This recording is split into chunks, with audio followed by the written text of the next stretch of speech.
Trying to trace through a lot of his histories.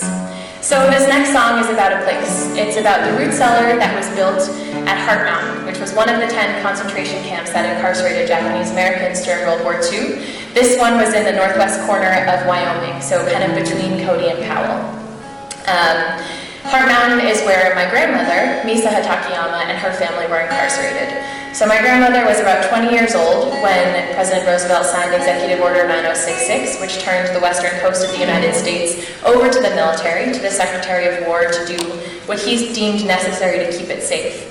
She was halfway through college, and she went to the Pomona Assembly Center in Southern California, and then she took the very first train on August 12th of 1942 from Pomona to Heart Mountain. She volunteered to take this train, and she went by herself, without her older brother or her parents, to help finish setting up camp, whether it was the hospital or the mess hall, or helping finish construction on the fence that went around the entire camp. This was a volunteer train. And my grandmother and her parents left Heart Mountain on June 9th of 1943. This is all that I know about her time. My siblings and I were my grandparents' only grandchildren, so we spent a lot of time with them growing up, and my grandmother is the one who taught me how to use chopsticks. She tried to teach me how to knit, but I was very uncoordinated as a child, so that took some years. But she never talked about this year that she spent in prison camp to anyone. And she passed away right before I started 4th grade, so it was also not something I was really equipped to ask her about. And so this silence, the silence of so many Nisei, and especially of so many Nisei women, is frustrating and sad sometimes as a scholar, but also something that I've realized is a really important part of this narrative of Japanese American incarceration, an important part of any narrative that involves trauma or war or displacement. And so we try as much as we can to weave these silences into the songs that we sing and the stories that we tell to honor them.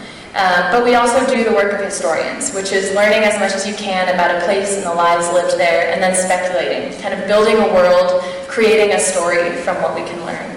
And so this next song takes place, as I mentioned, at the root cellar at Heart Mountain, which is a place that we know teenagers would kind of sneak around the outside of camp, past the ice skating rink, past the old men singing in the showers, around the barbed wire, and into the root cellar just to hang out, to get away from their parents for a little bit.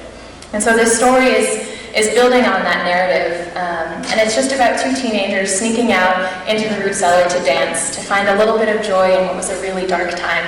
And the song is called Two Candles in the Dark.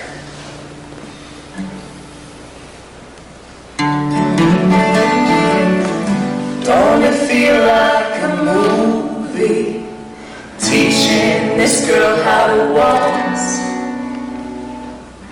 Left feet she might have 3, but she sure feels nice in my arms.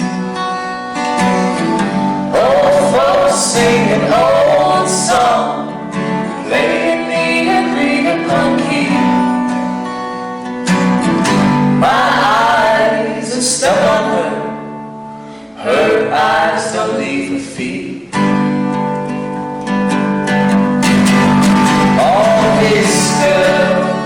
No class ring. Maybe this is more than a love. Brown boots, a dirt floor. We're dancing like 2 candles in the dark. Pretty hour calls a 1/4 like knuckles on a barrack door. She got a brother down at Topaz. I saw that name once in a jewelry store. Wind around past the skaters and come, just looking for a cut in the wire. She got a key to the cellar door. I don't ask questions, man, just stand there inspired. Oh, this girl, she gets wild. I miss the garden at the Golden Gate Park. Young blood and old songs. We're dancing like 2 candles in the dark.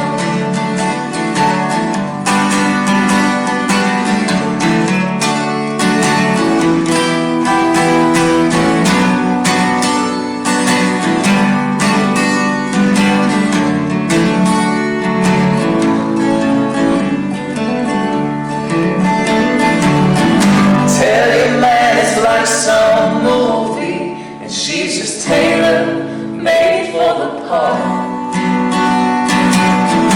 Lamps licking the roof beam, she's got good looking down to an art.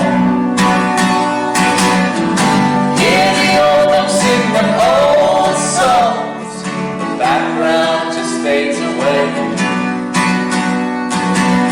Our coffee can fire's almost gone, she says I gotta get out of this place.